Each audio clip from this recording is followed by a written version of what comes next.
Terima kasih untuk Anda yang masih bergabung bersama dengan kami, dan di segmen ini kita akan review bagaimana jalannya perdagangan di sepanjang hari ini. Dan kami ingatkan kembali Anda masih bisa berpartisipasi di WhatsApp interaktif kami di 0812 di 8788 di 3723 seperti yang tertera di layar televisi Anda nantinya. Anda bisa bertanya secara langsung terkait dengan portofolio Anda sampai sejauh ini, ataupun Anda ingin masuk kepada saham-saham tertentu, level menarik berapa saja yang bisa diperhatikan baik untuk jangka pendek, jangka menengah, dan juga untuk jangka panjang. Dan saat ini kami sudah terhubung melalui Zoom bersama dengan Bapak Ahmad Yakiye selaku Head Online Trading and Technical BCA Sekuritas. Kita akan langsung sapa saja Pak Yaki. Selamat sore, apa kabar Pak? Sore Mas Dev, sehat. Terima kasih Pak Yaki sudah meluangkan waktu di Idea Channel. Langsung saja Pak Yaki, hari ini indeks harga saham gabungan juga lebih dominan menguat, tapi laju penguatannya masih belum signifikan. Level 7.000-an tampaknya masih cukup sulit untuk diraih oleh IHSG dalam jangka pendek ini. Kemudian kalau kita perhatikan, range pergerakan hari ini juga tidak jauh berbeda dengan perdagangan hari sebelumnya. Ya, betul ya, karena memang kalau dari pergerakan hari ini kenaikan 25 poin atau 0,36% masih dalam range yang masih relatif sesuai ya, karena memang pergerakan IHSG masih tertahan di atas EMA 20-nya ya. Jadi range 1 minggu terakhir juga masih akan masih ada di antara 6850-an sampai di tertingginya itu di sekitar 6991 sampai 7020-an. Jadi cenderung flat, masih menunggu data-data inflasi US, masih menunggu data ekonomi yang akan rilis, dan juga rilis laporan keuangan yang kuartal 3 2023 yang akan keluar mulai minggu depan ya. Minggu ini dan minggu depan mulai dirilis laporan keuangan. Jadi pelaku pasar lebih wait and see sih. Baik, terkait juga dengan rilis dari data inflasi Amerika Serikat, bagaimana Anda melihat terutama dari sisi skenario indeks harga saham gabungan untuk perdagangan esok hari? Karena rilis data inflasi akan diumumkan pada Kamis dini hari waktu Indonesia Barat, Pak Yaki. Kalau lihat dari pergerakan kemarin, data ekspektasi inflasinya masih akan naik, potensinya data itu akan mencerminkan data real yang akan dirilis ya nanti malam atau esok. Jadi harusnya sih hari ini cenderung, kalau kami melihat sebenarnya lebih cenderung untuk sell on strength dulu ya untuk IHSG-nya, dan besok mungkin lebih cenderung kalaupun koreksi cenderung untuk bottom fishing di area 6840-an sampai 6860-an ya. Jadi cenderung koreksi besok bisa untuk bottom fishing, cuman hari ini cenderung untuk take profit dulu kalaupun trading selektif di beberapa stok yang memang punya berita terkait aksi korporasi seperti Meta yang naik banyak cukup hari ini sih. Baik, Pak Yaki, secara teknikal dengan pola pergerakan indeks harga saham gabungan hari ini tidak cukup berbeda jika dibandingkan dengan perdagangan hari sebelumnya. Sebelumnya di beberapa waktu yang lalu IHSG sebelum sempat menyentuh ke level 7.000-an, fase konsolidasinya cukup lama, dan kondisi yang sama juga terjadi di beberapa hari perdagangan terakhir. Resisten yang memang harus ditembus untuk indeks harga saham gabungan untuk memastikan untuk menuju kembali ke level 7.000-an. Ya, kalau kita lihat dari pergerakan IHSG ini masih tertahan di atas EMA 20-nya atau middle Bollinger Band ya, di area 6940 sampai resistance terdekatnya itu di area 6960, 6960, 6970. Jadi kalau IHSG belum kuat di atas 6946 sampai 6970-an, cenderung IHSG masih akan sideways ya. Dan kalaupun naik juga ada resistance downtrend di area 7.000 sampai 7.025 yang masih berpotensi menjadi penghalang IHSG untuk naik lebih lanjut ya, kecuali memang data dalam negeri cukup bagus, ekonominya juga masih cukup bagus, harga komoditi juga bullish terkait konflik di Timur Tengah.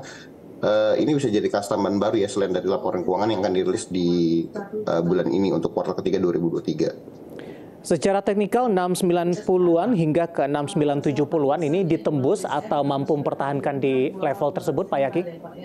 Harusnya bisa break di atas 6970-an, baru IHSG potensi lebih bullish sih. Baik, dari sisi rotasi pergerakan sektoral hari ini, infrastruktur tampaknya memimpin menguat sendirian, terutama di sesi pertama pada siang tadi. Infrastruktur menguat hampir di 4%, 3,59%, ketika dari beberapa sektor lainnya hanya menguat di 0,0 sekian persen, Pak Yaki. Bagaimana Anda melihat penguatan dari sektor infrastruktur? Tidak hanya hari ini saja, namun juga di beberapa perdagangan hari sebelumnya, infrastruktur sudah mulai mengalami penguatan. Ya, penguatan dari sektor infrastruktur didorong beberapa saham ya, terutama dari Jasa Marga dan juga Meta ya. Terus juga ada Telco juga jadi supportingnya juga. Jadi karena memang berita terkait aksi korporasi dari Jasa Marga dan Meta ini cukup untuk mengangkat harga sahamnya cukup bagus ya dalam 3 hari terakhir terutama. Dan ini juga dibantu dengan emiten telco lainnya serta menara telekomunikasi seperti MTEL dan sebagainya. Jadi ini yang menjadi mover dari sektor infrastruktur sendiri itu lebih dari berasal dari berita aksi korporasi di sektor tersebut sih terhadap emiten-emitennya. Baik, bagaimana dengan posisi dari emiten-emiten pendatang baru, Pak Yaki? Ada Brand, kemudian juga ada Koka. Tadi juga sudah sampaikan informasinya, auto reject atas dalam beberapa hari beruntun sejak IPO. Bahkan Brand ini juga sudah menembus peringkat ke-10 dengan kapitalisasi terbesar di Bursa Efek Indonesia. Ya, kalau kita lihat dari pergerakannya memang Brand, kalau kita lihat dari data yang dirilis untuk IPO juga mereka rilis sedikit ya untuk dialokasikan ke publik. Jadi memang sedikitnya alokasi yang ada di market ini membuat animo masyarakat cukup tinggi untuk euforianya untuk memburu saham Brand sendiri. Makanya 3 hari ini sudah auto reject atas, nggak goyang sama sekali memang karena memang animo pembeliannya masih cukup tinggi. Kalau kita lihat juga bid pembeliannya masih ada di atas 4 juta lot ya untuk di harga ARA. Jadi memang lebih ke animo dan euforia dari IPO sendiri, karena kalau kita lihat evaluasinya sebenarnya sedikit lebih murah itu PGO sih. Baik, bagaimana rekomendasi Anda terhadap saham-saham di sektor infrastruktur ini yang hari ini mengalami penguatan yang cukup signifikan? Apakah ini hanya seasonal saja ketika dari beberapa investor masih cenderung wait and see di tengah beberapa sentimen yang juga cukup beragam sampai sejauh ini? Ya, terutama untuk Meta dan Jasa Marga saya melihat potensi kenaikan masih cukup ada. Cuman kalau lihat dari pergerakan harga 3 hari terakhir rawan untuk profit taking ya. Jadi sebaiknya jika tidak bisa membreak resisten masing-masing cenderung untuk profit taking ya. Contohnya seperti Jasa Marga, kalau kita lihat pergerakannya hari ini masih tertahan di atas area 4.500 sampai 4.570. Jadi kalau belum kuat bertahan di atas 4.500, saya cenderung take profit dulu untuk Jasa Marganya. Lalu untuk Metanya sendiri, kita lihat pergerakan hari ini juga masih tertahan di area 246-250. Jadi untuk Meta dan Jasa Marga kebetulan kita udah rekom beli dari 1 hari 2 hari yang lalu. Jadi cenderung untuk take profit dulu, nanti bisa buy back di area bawah atau buy on break ketika dia break di atas 250 untuk Metanya. Kalau Jasa Marganya di atas 4.500 baru kita bisa additional buy. Baik, dari sisi Meta terlebih dahulu, Pak Yaki, hari ini menguat 13,89% dan berada di level 246, Pak, untuk Meta. Didukung dari sisi volume tidak, Pak, dengan penguatan yang signifikan terjadi.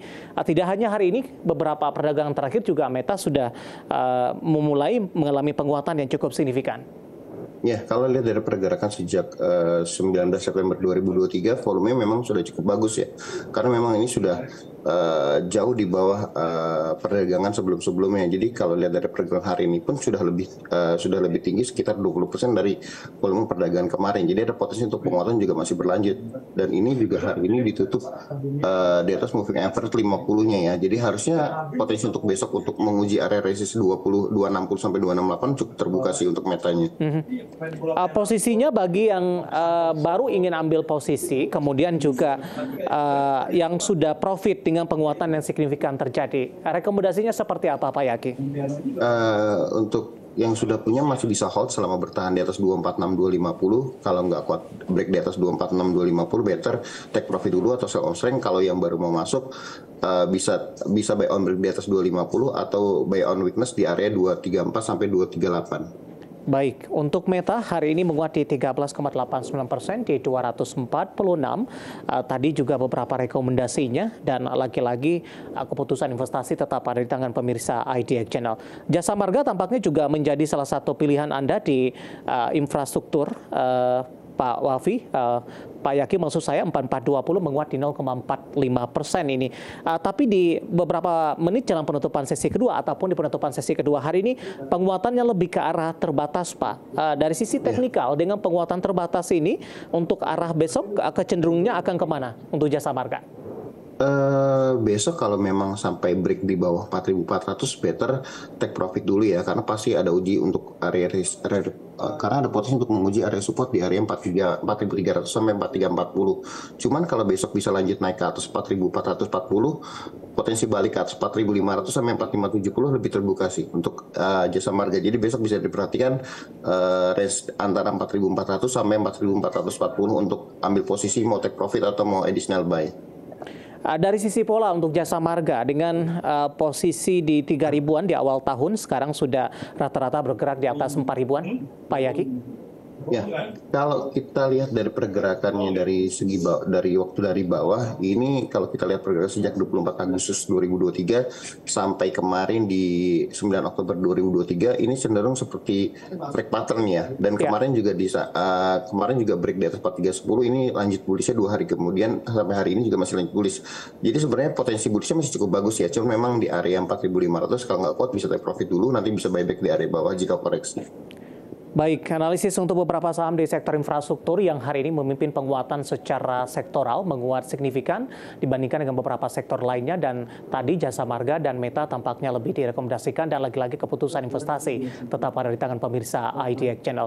Pak Yaki, kita hold terlebih dahulu, saya akan sampaikan update penutupan perdagangan di sesi kedua hari ini, dan pemirsa, indeks harga saham gabungan masih bergerak di zona hijau di penutupan sesi kedua hari ini, tapi penguatannya lebih ke arah terbatas, menguat hanya di 0,14% dan ditutup di level 6.931,753, dan tampaknya pola pergerakan indeks harga saham gabungan sama dengan perdagangan hari sebelumnya, masih ditutup di zona hijau tapi penguatannya lebih ke arah terbatas. Langsung saja kita ke grafis yang pertama, beberapa data perdagangan lainnya yang berhasil dihimpun oleh tim redaksi kami, di mana MNC 36 mengalami penguatan di 0,37%, Jakarta Islamic Index melemah di 0,24%, LQ45 mengalami penguatan di 0,22% dan berada di level 948,448. Kita beralih ke grafis selanjutnya, rotasi pergerakan sektoral pemirsa. Infrastruktur masih memimpin penguatan cukup jauh di 3,56% jika dibandingkan dengan beberapa sektor lainnya. Properti menguat di 0,84%. Teknologi hari ini tertekan cukup dalam di 1,20%. Ada Goto yang tadi sempat meninggalkan level Rp80 per sahamnya. Kesehatan juga melemah di 0,44%. Kita akan coba lihat ke grafis selanjutnya, rotasi pergerakan sektoral pemirsa. Di penutupan sesi kedua hari ini, Aman Mineral mengalami penguatan yang cukup signifikan dan sudah berada di 6.700.